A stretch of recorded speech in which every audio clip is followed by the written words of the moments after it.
Hello, everyone, and welcome to another Facebook Live Fridays Live. My name is Liam. If you do not know, if you're new around here or maybe haven't seen me before, I work in the customer support team here at Findmypast, and looking forward to another session with you all here today. Do let us know in the comments where you're coming in from, how the weather's looking where you are, what you're up to at the weekend. Let us know in the comments. We also have Ellie in the comments here today as well, so be sure to say hello to her as well. We saw each other not too long ago. I did do the community live. That was 2 weeks ago now, I believe it was. You were meant to have Rose today, but unfortunately she is moving house, so you've drawn the short straw. You've got myself here for another time. But the good news is you won't see me for a wee while after that. That'll fill a spot for us all. So we've got a few people coming into the comments here. We've got Andrew, bright and sunny in Lancashire, 22 degrees at present, washing away and taking off the line after this. Good stuff, Andrew. Good to know you're multitasking as well. You've got the wash and dry, and you can sit and relax for an hour and deal with that when that comes as well. And yeah, it's not sure it's quite 22 degrees in Dundee. My computer's saying 18 degrees, but very sunny at the moment. Although I am in Glasgow this weekend, and it is typically wet in Glasgow anyway, so I've got that to look forward to. I'm leaving the sunshine behind.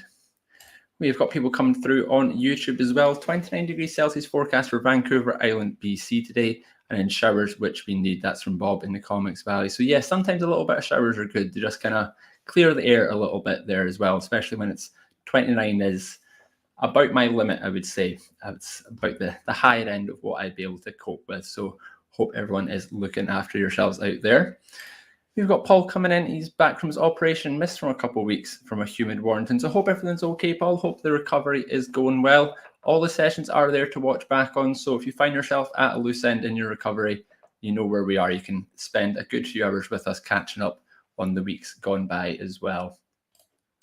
We've got Anne coming in from across the water. So I keep saying this about Anne being across the water, and I realise that some of you might not know what I mean. So Anne is just across the Tay Bridge from me. I'm in Dundee. She's over in North Fife across the bridge. So that's why Anne is across the water from me, just to make that clear.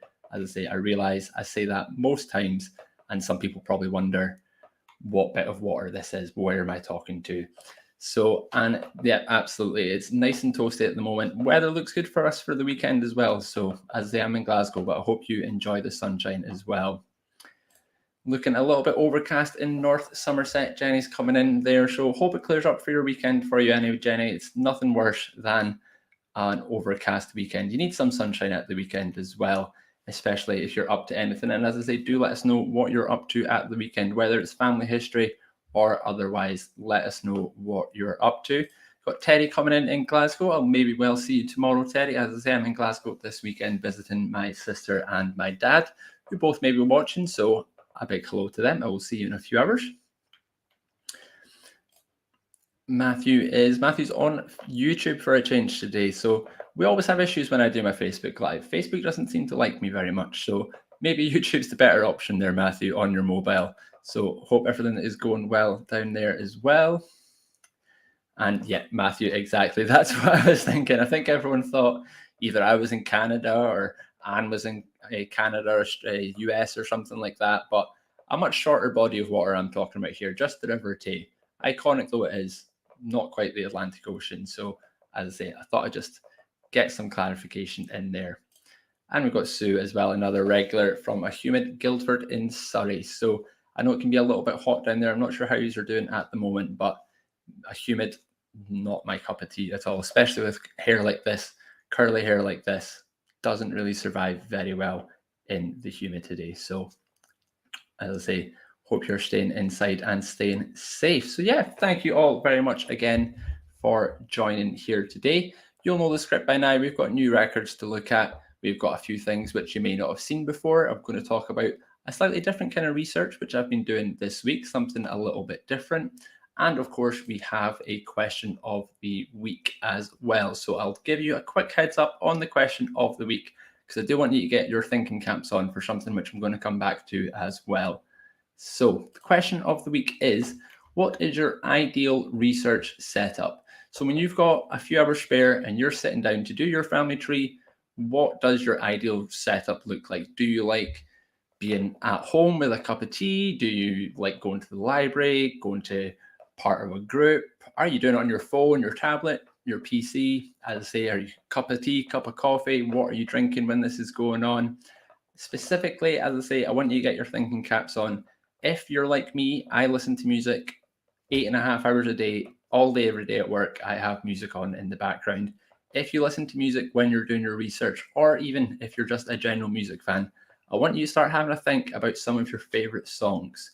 I am going to come back to that in the future. Things will make sense in the future. So start having a think about your favorite songs as well, and we'll come back. Or if you're not a music fan, maybe you listen to a podcast, feel free to give us some podcast recommendations as well. I know we've had Relatively on here as well. Very happy to be sponsoring them. So might be something like that. Anything you think we may have missed and we may enjoy, let us know what you're listening to. And like I say, what you're drinking, where you sitting, what are you using. Just want to get to know you a little bit better. We'll go back a few months now, me in the Facebook Live community. But as I say, I want to know what the day looks like. What does family research actually look like for you when you've got those hours, when you're sitting down and doing that? So start getting your answers in there. Start having to think about some songs that you enjoy particularly, and we will come back down the line and get some answers from yourselves as well. So I will remove the question of the week. It is still in the description, and I'm sure if you ask Ellie politely, she will remind you of the question of the week as well. So yeah, still got a few more people coming in as well. So good stuff. So I think it's about time we started looking at some new records. So some of you may already see the new records. You may have had your email. You may have been furiously refreshing the blog yesterday evening, 5 p.m. Now that we all know that Jesse does it a little bit early, you may be sitting as a refreshing 5 o'clock on Thursday. And if it's not there, you know who to complain to. Jesse's always there and happy to take your comments. But we'll have a look at what we've got this week. We have got 3 new record sets this week. And if you do have Yorkshire ancestors, Yorkshire is definitely a popular place for ancestors that I see. A lot of the customers that contact me mention it. I know a lot of people in the comments are always quite excited when we've got Yorkshire records as well. So if this is you, this is definitely a good week for Yorkshire research as well. Ellie's got the link to the blog in the comments if you missed it as well. So let's have a look. So first up, we have the Yorkshire Sheffield Asylum and Hospital Admissions and Subscriptions, 1748 to 1937. So the first thing I'm going to mention, and this applies to all 3 of the record sets, which I'm going to talk about today. So to save repeating myself, I will just say that all of these, unfortunately, are transcription only. There are no original images available for you this time. But if there are original documents that you do wish to see on the transcription, there are links to the Sheffield Archives and Local Studies website and an email address as well. So as I say, if there's anything out there which you particularly want to see, feel free to get in contact with them and see if that is possible, if they can supply you with a link to the original. So much like this record set and the other ones I'm going to talk about, these are all pulled from a variety of different documents. They're amalgamated together into one nice searchable index. Some of the records which this particular collection includes are things like the General Infirmary list of subscribers, the House of Help for friendless women and girls, subscribers to annuities, and subscribers to the Sheffield Infirmary as well. So all sorts of different types of admissions into Sheffield asylums and Sheffield hospitals as well. As I say, they are transcription only, so I will pop an example of a transcription online for you here. This is a Rosie Church. Rosie Church was born in 1871 and admitted to the South Yorkshire Asylum in 1884, meaning she was aged 13. Now, when you're looking at the transcription itself, as I say, you've got that link and that email address on the right-hand side of the page. If it's something which you are going to contact the archives about, then you start using that information which you see in the top right corner of the transcription, the document reference, document title, page number. So just so they know exactly what you're talking about, makes it easier for them to find what you're looking for. And if you are looking through these records and, like Rosie, you find an ancestor in the South Yorkshire Asylum, then there is another record set which we actually have already had online, which you can use as sort of like a companion to this. It's got some slightly more information on this. So as I say, on here, we've got Rosie Church, birth year, occupation, the year of the event itself. But if you go to the record set, which is titled South Yorkshire Asylum Admission Registers, you'll find that in our best friend, the All Record Sets, or in the hospitals category of the institutions and organisations search page as well. And you can see that the information on there, we've still got the same stuff: Rosie Church, birth year, age, occupation, admission year. You can see that there is an admission date on here, so nice and detailed. That was the 2nd of May, 1884.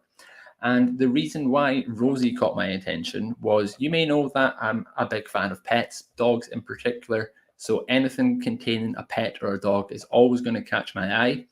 This was a bit of a naughty dog, unfortunately, because Rosie ended up in the asylum, or in the hospital, I should say, because she was bit by a dog. So the transcription, which is, as I say, what caught my eye, cause of insanity, bite of a dog. So whether it was a particularly bad bite, a rabid dog, or something like that, we're not sure. But as I say, it was definitely one when I was looking through these record sets, which really jumped out at me there. But thankfully, Rosie recovered and she was discharged only a few months later on the 8th of July, 1884. So that is the first record set. Moving on to the next one. This is a really good one as well. This is Yorkshire Sheffield Crime Courts and Convicts, 1769 to 1931. Transcription only again, won't repeat that. But the interesting thing about this record set is that it includes both criminals, but also those who caught them. So if you have any Yorkshire police, or Sheffield, I should say, Sheffield police maybe ancestors, this is a really good place to look for them as well. They may be named as the person who actually caught them. Much like the record set before, takes information from a variety of different sources. A few of them are listed online there. Things like the Prosecution of Felons, 1837, Sheffield Police Conduct and Commendation Book, 1831 to 1893, York Castle Prison Calendar, 1769. And I've pulled some fun statistics for us here as well. So in these record sets of the crime courts and convicts, you will find over 1,800 charges of people being drunk. And that includes some repeat offenders as well, those who didn't learn their lesson, and nearly 1,000 people charged with using obscene language as well.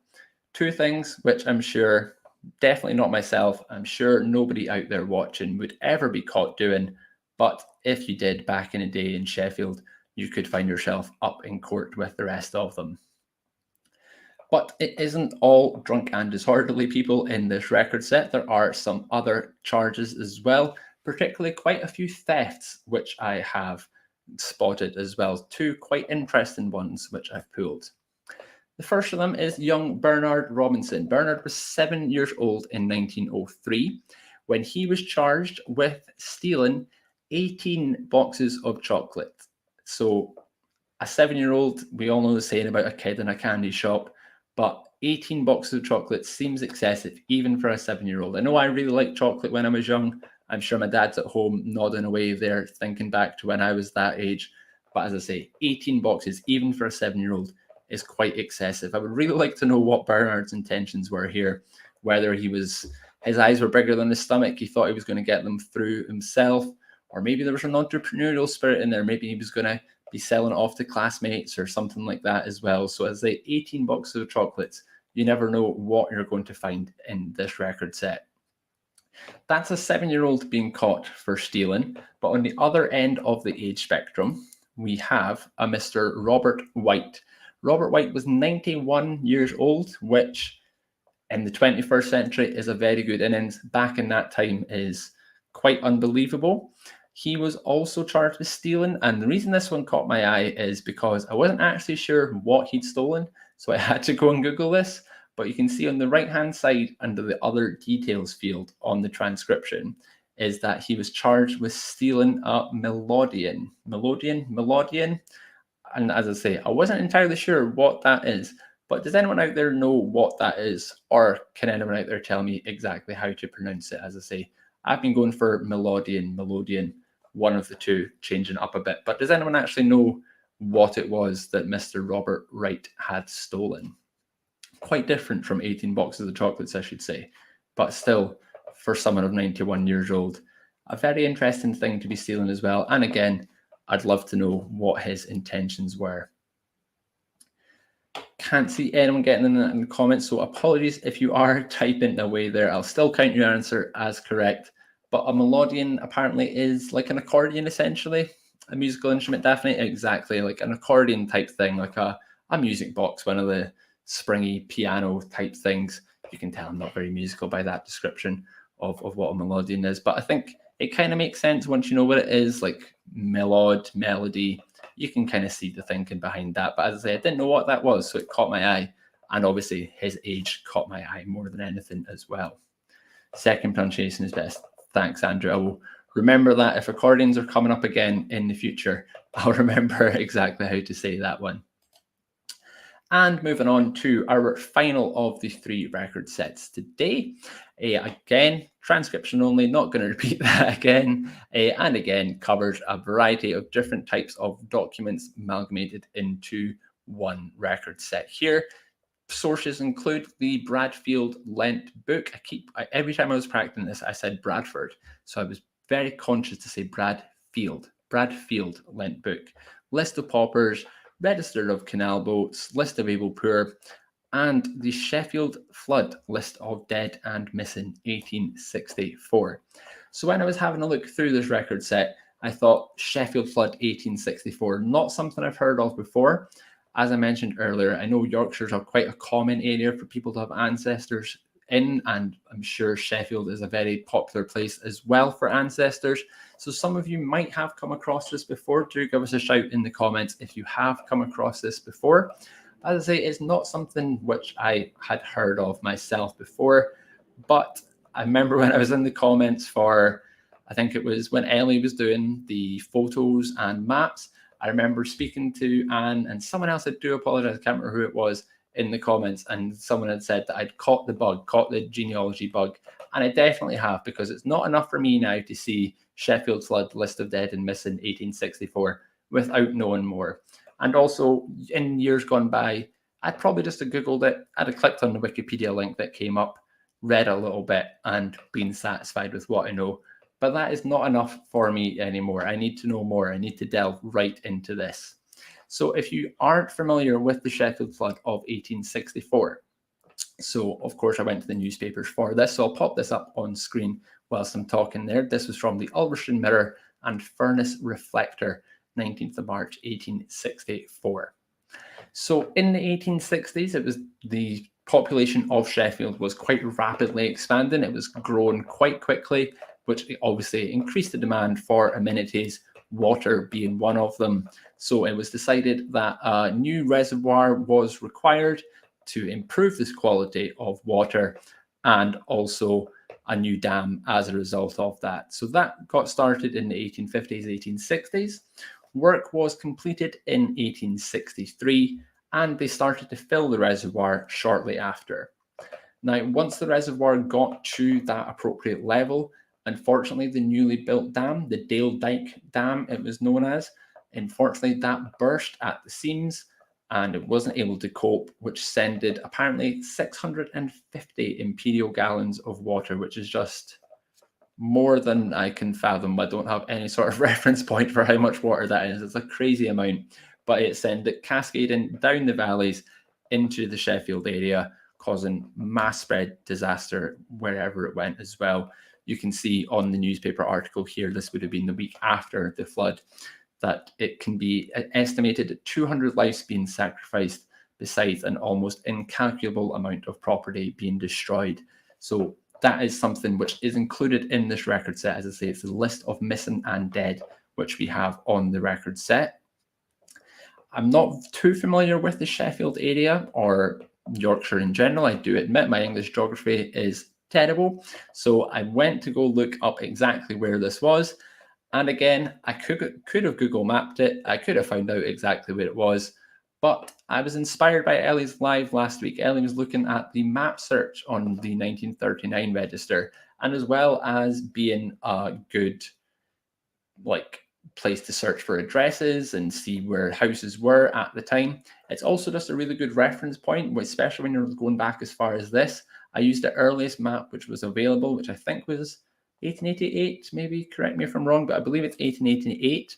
And I found the reservoir on this map. You can see the Strines Reservoir in the middle, and then just to the top right of the reservoir is where the dam would have been. You can see it says Dale Dyke down the side of there. So this is where the reservoir itself was.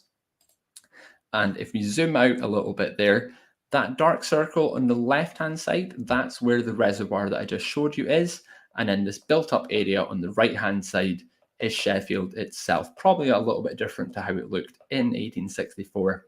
But you kind of, as I mentioned, about 650 million gallons of water, you kind of start getting an idea as to just how much that is when you see the difference between where the reservoir is and where the built-up areas start coming through as well. So this is the search results for the record set itself. You can see names, years of birth, when available. Because there were so many people dead and feared, or missing and feared dead, I should say, some information was limited. You might not have full names, for example, birth years. You can see some of them are missing on the search results here as well. But I've pulled Anne Armitage as an example of the transcription, so you can see what kind of thing you're looking at on the transcription page itself.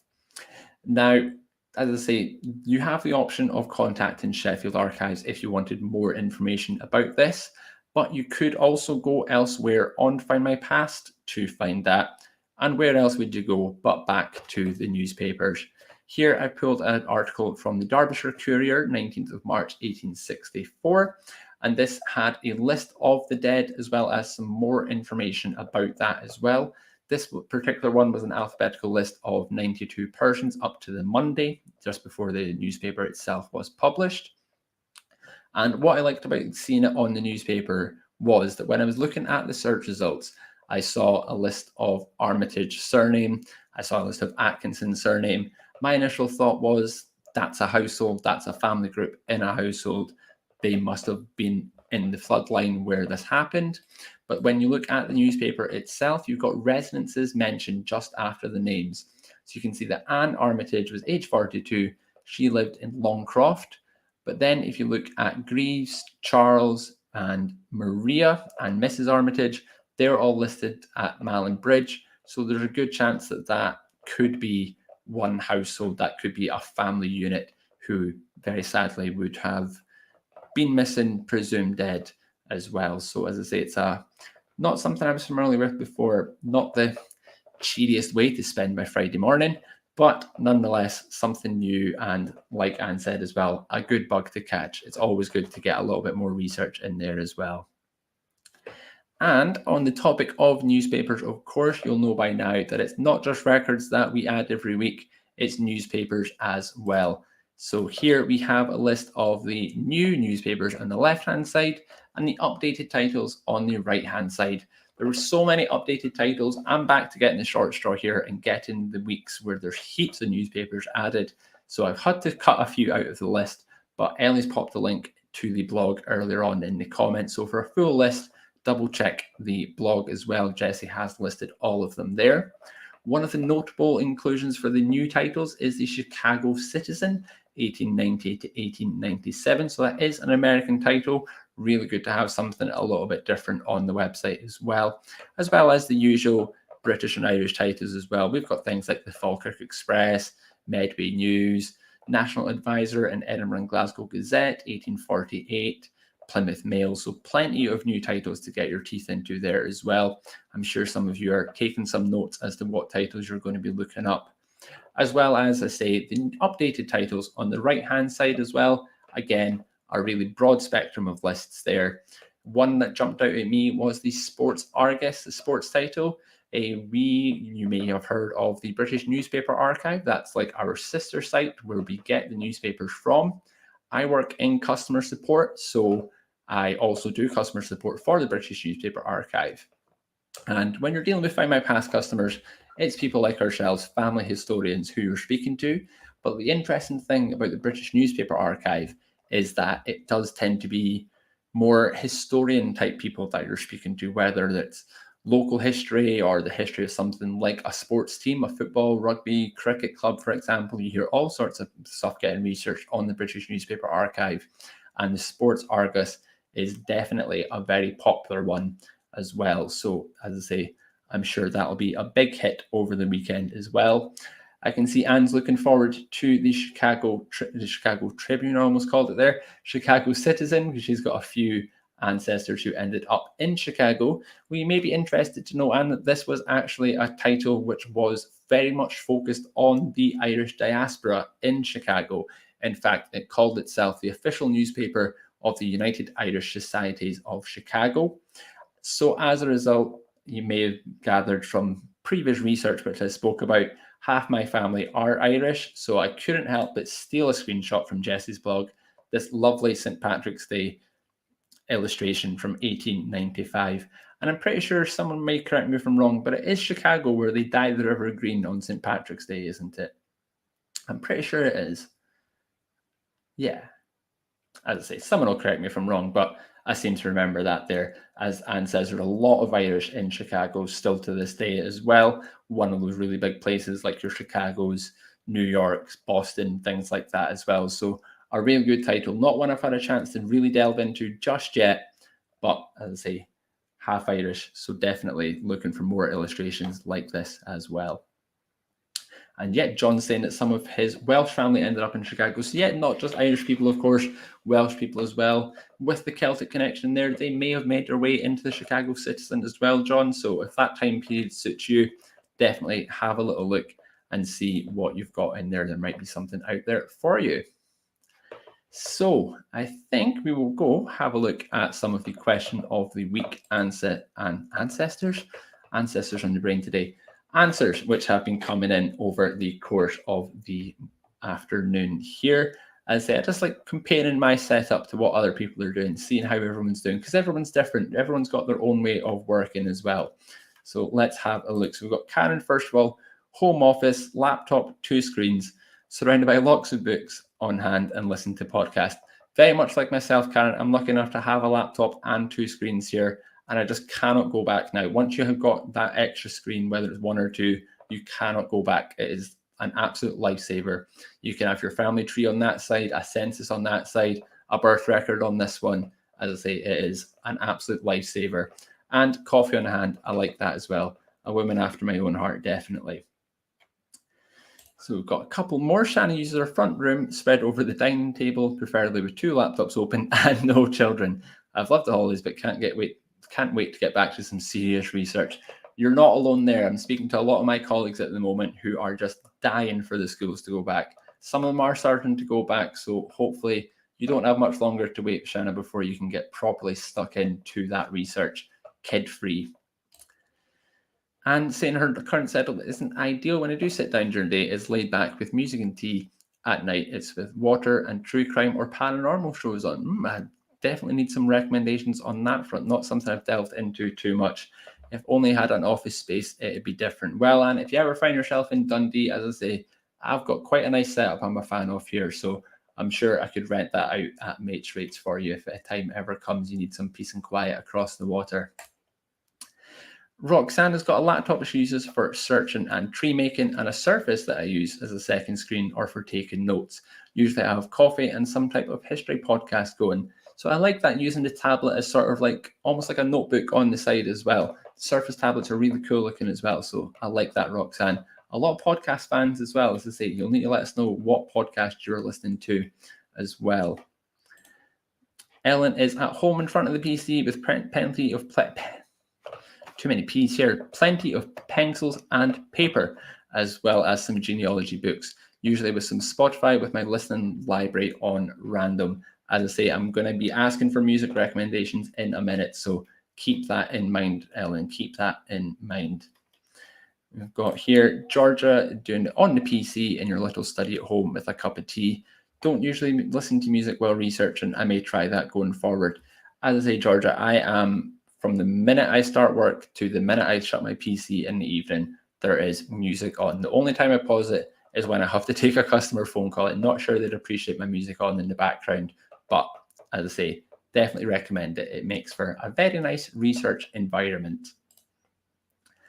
And Gillian Ideal said it was being at home with a cuppa. A lot of cuppas going on the go. I like this. Sometimes have the TV on depending on what program they're on. Sometimes listen to music, a little bit of jazz, some from the big band era. Jazz is really good music to have in the background on there. I'm not sure if it's just me, but sometimes when I'm listening to like podcasts or music with a lot of words in them, I end up getting distracted. I'm not singing along, honest. I just end up getting distracted by the words. So jazz is always really good. Big fan of jazz myself. I did have Miles Davis on Wednesday, I think it was. So a big fan of that setup as well. Andrew saying his ideal setup would be unlimited time, plenty of refreshments to hand, whether at home or in an archive. An extra screen would be nice, but I get by with one most of the time as well. As I say, it is really good having an extra screen. If it is possible, I would definitely recommend having a look into that. Or as was it Ellen that said she has the tablet, or someone saying they had the Roxanne had the tablet. Even something like that, having a phone or a tablet on hand to be taking notes on as well is always a good thing as well. So I'll get that there and we'll go back to the live comments. So yes, I was going to be asking you for some song suggestions here, some of your favorite songs, whether that's in general or some of the people who've been saying they've been listening to music when they're researching. I'm going to be looking for you to pop in the comments some of your favorite songs, and I'll tell you why. So when I was doing this and I thought of the question of the week, I thought about the music I listened to, and I had a bit of a brainwave. I thought I had this bright idea, and that was that we could put together a playlist of all the community's favorite songs and get that all. So when we're all researching, we can all be listening to each other's music and enjoying what everyone else is listening to. The problem about working at Findmypast with all these amazing people is that if you have an idea, there's a good chance that someone out there has already thought of it. And of course, Ellie's beating me to this. I went on the Findmypast Spotify page, and lo and behold, there's a community playlist already there. So we're going to be adding to that today. So if people want to pop their favorite songs in the comments, I will be picking out a few. Ellie is going to be writing them down, and we will get them added on to the Spotify playlist. I've just noticed someone we all know very well in the comments as well. Jessie saying that she is a music girl when to work or research, definitely. The best days are when Ellie sends me her song recommendations and playlists. So where's my recommendations, Ellie? I want some as well. And I know I've recommended you a song, Jessie. I know you're a big fan of that song.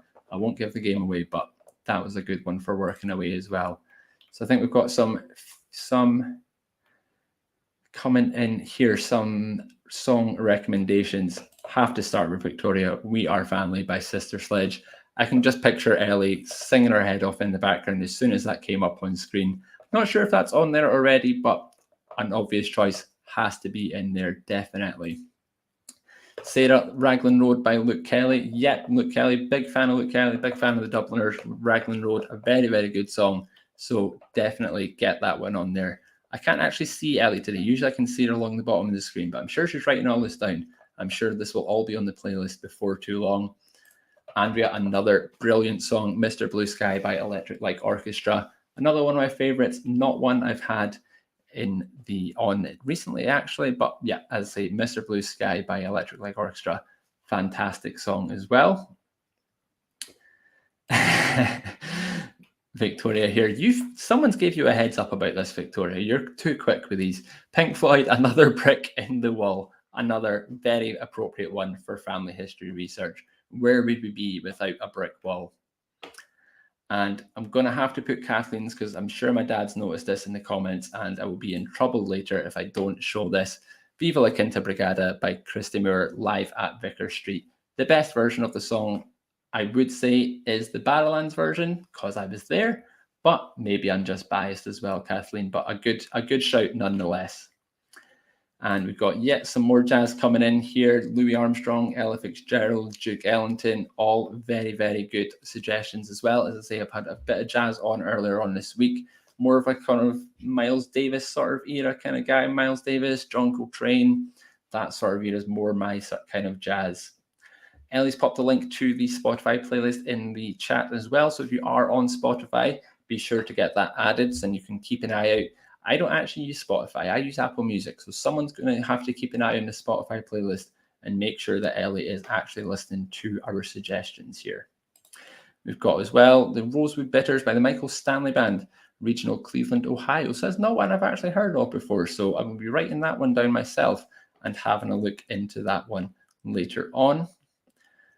And we've got another one coming in from Jesse here. Nothing puts me in a good mood for research like Kokomo by the Beach Boys. An absolute brilliant tune. I had the Pet Sounds album on the other day, start to finish. Brilliant. Love the Beach Boys. Very good suggestion, Jesse. And you can hold Ellie accountable. You can make sure that she puts that in the playlist as well. And Anne saying she listens to a lot of metal when you're researching. You don't want that. So I do like some of the old school metal stuff. I've listened to a bit of Guns N' Roses this week, actually, things like that.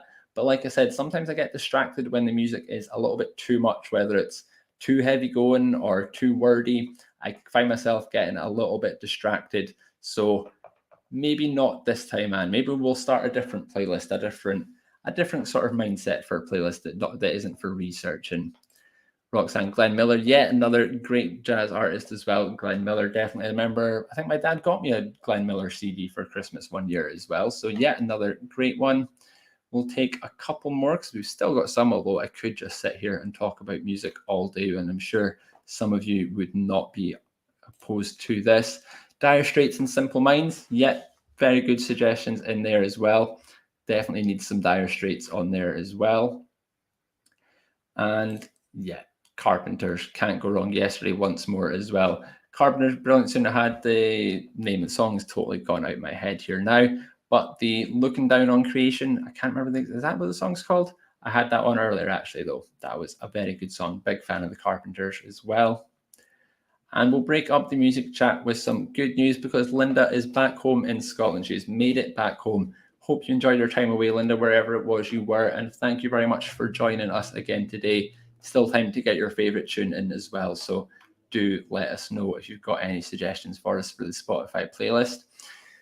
We'll leave the music there for now. Top of the World, Janet. That's what the song's called. Top of the World. Thank you very much. That's this Carpenter song I was talking about. So yeah, very good. Keep your music suggestions coming in. Keep chatting amongst yourselves about the music as well, because as I say, I could be here all afternoon sitting talking about music with you. So I will come back to that when we have some more time at the end. But we've got one more segment to show you here today. And this is some of the research which I was doing this week. And it was something a little bit different, not the type of research that I would usually be doing. And I will tell you how this came about and also what I have been doing as well. And I've just realized that this is very in keeping with the music theme as well. So definitely a good time. I'll pop my slides back on screen. So today we are going to be talking about this woman here. I'm not sure if anyone is going to recognize her from this lovely drawing. Where else would you find such a lovely drawing but the Illustrated London News? But this is Swedish opera singer Jenny Lind, or Johanna Maria Lind as she was. She is a Swedish opera singer back in the 1800s. If anyone has seen the film The Greatest Showman, I'm sure Ellie has. I know she's a big fan of her musicals. She was a character in that film, a real life character in that film, based around the guy who was responsible for the bulk of her shows. And she was played by a Swedish actress, Rebecca Ferguson, I want to say the name was. Ellie will correct me if I'm wrong. I'm sure she knows that. But yeah, Rebecca Ferguson, I'm sure, Greatest Showman. What did I say? Best Showman? I don't know. I'm not a musical man. I don't know. I've not seen. I saw Joseph in a Technicolor Dreamcoat when I was like 8 years old. That's the extent of my musical knowledge. So, but yes, as I say, this is Jenny Lind. She was a Swedish opera singer. And as I say, you might wonder why I was researching a Swedish opera singer and what does Findmypast even have about a Swedish opera singer. So we do have some records from her life itself. As I say, she was traveling all over the place, playing shows all over the world. So there are quite limited information out there, especially the fact she was born in Sweden, although we do have Swedish records on site. Unfortunately, I couldn't find her particular baptism. And as I say, she can be a tricky woman to trace because she's all over the place. the most popular record, you might not be surprised to know, was the passenger list. She appeared on there heaps and heaps of times there. So this is one of the earliest record sets which I'd found for Jenny, and this was the 1850 US Census. You can see that her name is under Mademoiselle Jenny Lind. That's also how she's referred to in most of the newspapers. And the thing that I really liked about this record was the occupation that someone had popped in there. You can see that, like, the person above her, secretary, written in quite heavy pen. This looks like it's been added in at a later date. Whether Jenny did it, whether just one of the enumerators was a big fan, but they have popped her occupation as the greatest singer in the world, which apparently she was regarded as one of the best singers in the world because it was so far back. She was born in the very early 1800s and had died in about 1887, I think. Unfortunately, I don't believe there's actually any surviving recordings of her voice, so we don't actually know exactly what she sounded like. There are rumors that she did record a recording for Thomas Edison back in the day, but that hasn't survived, unfortunately. And as I say, I don't think there are any recordings there. So we'll take the 1850 US Census's word for it that she was the greatest singer in the world. So that's one of the records for her life. Another one was her marriage to the artist Otto Goldschmidt, and this was on the 5th of February 1852 in Boston. And you can see there Jenny Maria Lind. As I say, I believe she was actually christened Johanna Maria Lind, but she went by Jenny for her career. And you can see there that they both resided in Boston. She was born in Stockholm, he was born in Germany, and you've got her father's name as well, N.J. Lind. That was Nicholas J. Lind, her father was. So that's their marriage. This is the two of them applying for a passport. You may remember a good few months ago I did the naturalization records. So this was part of that collection was Jenny and Otto Goldschmidt, as they were called, or she was Lind Goldschmidt at the time, both applying for a US passport. That was in 1881. And then this is her death in Ledbury, Hertfordshire in 1887. And again, where else would you go but the London Illustrated London News for such a lovely photograph? But this is the photo that they ran to announce her death in the paper on the 12th of November, 1887. So you may be thinking that that was a bit quick to be going through such a storied life, like all the things she must have achieved in her life. It was a bit quick to be running right through it like that. But as I said, it was a different kind of research I was doing with Jenny. A lot of people, when you're doing your family research, it'll be life to death, and that's that person closed. Apart from their, obviously, their descendants thereafter, when it comes to that individual, you've got their birth, their death, everything that happened in between, and the story more or less stops thereafter. But the reason I stumbled upon Jenny, it wasn't The Greatest Showman. As I say, I've not actually seen the film, although I might have to after doing all this research. But the reason that I stumbled upon this is that I was looking at flats. You may know that we're based in Dundee, but before I lived in Glasgow. So sometimes I just like looking at flats in Glasgow. I'm quite nosy like that. I like knowing what's out there. I was looking at flats in Glasgow, and I saw that the location of a flat was Jenny Lind, it said. And at first, as I said, I didn't know who Jenny Lind was, so I thought this must be a mistake. That must be the occupier's name, or it must be the estate agent's name, like Jenny Lind. It seemed really strange that a place was called someone's full name. Like, obviously there's places which are named after people or after dukes or royalty, but the fact it was someone's full first and last name, Jenny Lind, I found that quite strange, so I couldn't help but look this up. And this is how I stumbled upon Jenny. And the neighbourhood in Glasgow, it's in South Glasgow near a place called Rooken Glen, if anyone's familiar with Glasgow. And it was renamed as Jenny Lind in 1930 because Jenny had apparently stayed in an inn at one point in this area, in this neighbourhood, as I say, just outside Rooken Glen, just outside Glasgow. So this is why it was decided that it would be called Jenny Lind. And as I say, I found that really strange. Why is an area in Glasgow named after a Swedish opera singer? That just seemed really strange to me. So I had to look it up. I had to see what else was out there. And this is where the research that I've been doing came into play. Instead of researching too heavily on Jenny's life, what I was looking at was what happened after Jenny had died. What was her legacy? What did she leave behind? Why were places being named after her in Glasgow when she was a Swedish opera singer and did most of her performances in America and things like that? Like, it just didn't make sense to me. So I had to look it up, and I realized that it wasn't just places that were named after her. You can see that this is an article from the Railway News on the 20th of September 1913. It's announcing the death of a former chief draftsman from the Midland Railway Company, a guy by the name of Mr. T.G. Iverson. And Mr. Iverson actually designed the Jenny Lind locomotive. So there was a whole train named after Jenny Lind. So again, so long after her death, why is there a train named after her? And in actually looking into this train, I found that as part of getting her set up for this big tour that she was embarking on, the guy who The Greatest Showman is based on, the actual showman itself, he actually made a totally bespoke railway carriage for Jenny to travel in. So when she was on tour, she was in an entirely private railway carriage. It was set up entirely for her, had a parlour, had a bedroom, had all this kind of thing.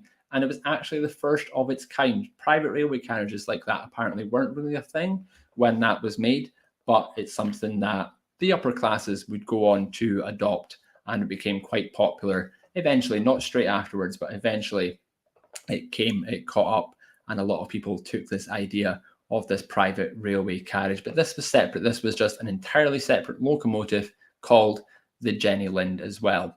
And the train isn't the only thing that was named after her. There's also a Norwegian airline plane named after Jenny Lind, and there's a portrait of her on the tail as well. So as I say, not just trains, planes, and automobiles, as the saying goes. And this was another thing, again, just something named after Jenny Lind. Illustrated London News, you'll quickly see, is one of my favourite titles on there. This was from the Dublin Horse Show in 1901. And the two horses that you see on that carriage there, one of them is Wild Lucy and the other one is Jenny Lind. And they were the winners in the harness ponies competition. So again, this is what I was looking at. This is what happened after Jenny died.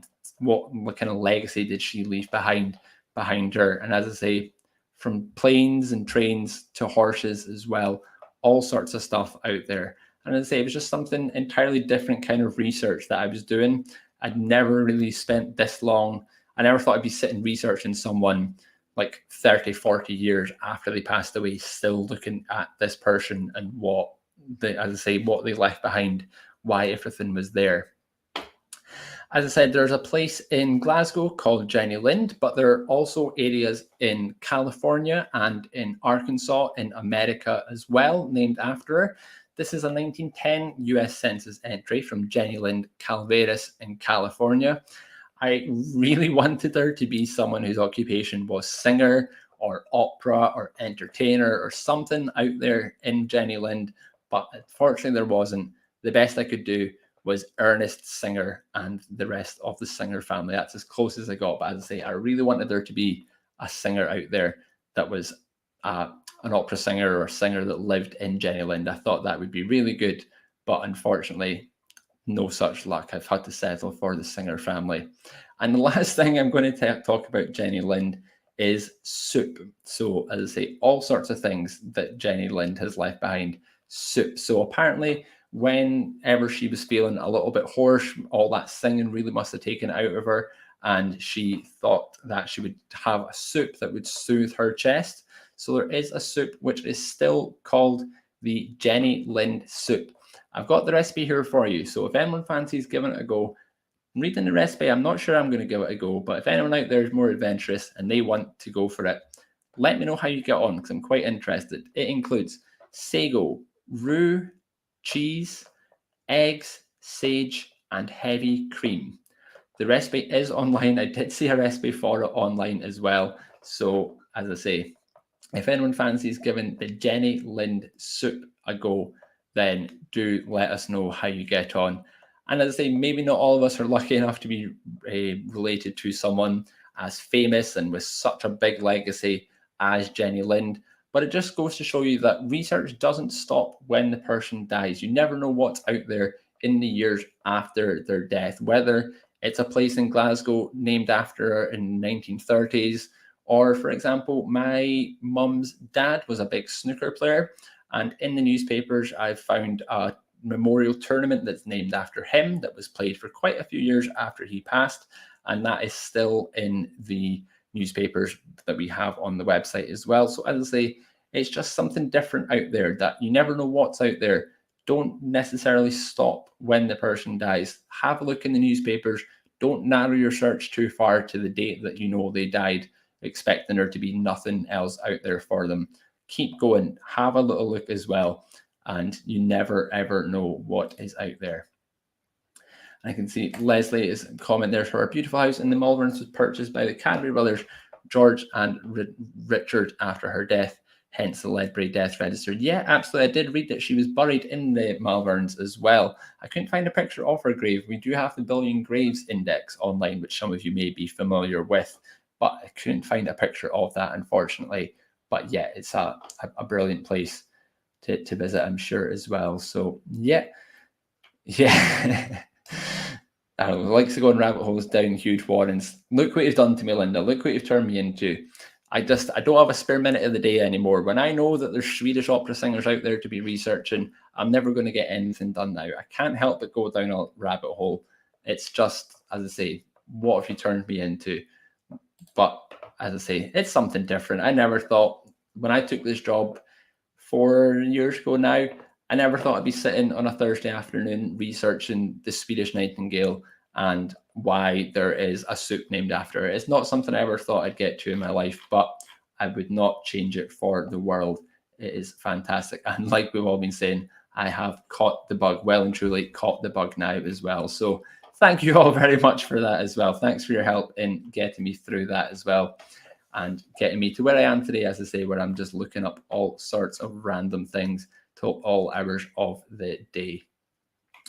So I'm just checking if I'd missed any other music suggestions here before we let Ellie off the hook and she can start getting them added over the week. Ellie is on annual leave next week, so be sure to wish her well on her travels as well before she leaves us all for a week as well. But as I say, I hope she's got time to do that Spotify playlist before she goes anyway. That would be some nice weekend listening for us all as well. And we've got there Georgia saying the sun started shining here whilst you talk about Jenny Lind. That's good. That's good, Georgia. As I say, at least my research hasn't gone to waste. If nothing else, I've got some sunshine for Georgia for the weekend as well. So a nice coincidence that as well. And I hope that stays for you over the weekend as well. So definitely their chance will be a fine thing, Liam. Exactly. So yeah, it is 16:53. So I think we will look at starting wrapping up. As I say, final call for any musical suggestions here, and a chance for you all to wish Ellie all the best. She is off to spend some time with her new husband, as I say, and her in-laws. So I'm sure she will have a fantastic time, but only once she gets the Spotify playlist done for us.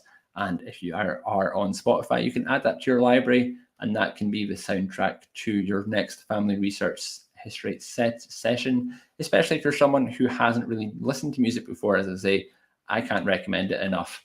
It is a really good way to spend a day. So yeah, a few people wishing Ellie all the best as well. I'm sure I'll speak to you shortly, Ellie, so I won't bother doing that myself. But I think I will let you all get going. We've got another meeting to attend at 5 p.m, me and Ellie, so we will be jumping into that shortly. Time to go get a drink in between, and then we can get on with our weekend. Ellie can get on with her annual leave.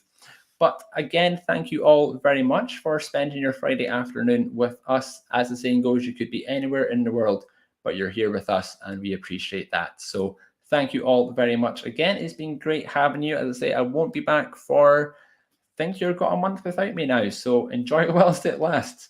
As I say, I won't be back until into October, so I'm sure I'll see some of you in the comments before then.